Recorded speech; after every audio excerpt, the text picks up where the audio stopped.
Hey Appleton friends, Communications Coordinator Chad Doran here with some good news for drivers and pedestrians. I'm standing along the newly rebuilt stretch of Badger Avenue that runs past Appleton West High School.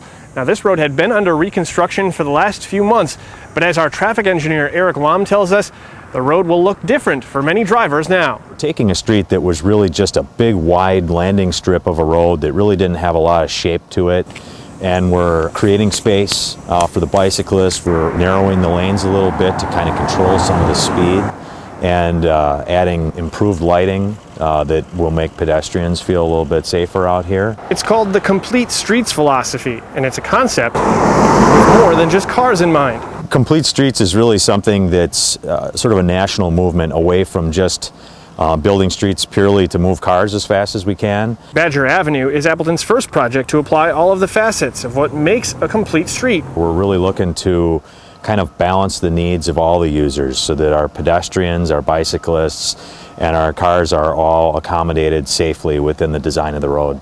To do that, some significant changes were made at several points along the road. We're narrowing the crossings by using bump outs at some of the more actively used crosswalks. Improved signage, improved crosswalk markings. The changes also include improved overhead LED lighting, an investment we're making in other areas of the city as well.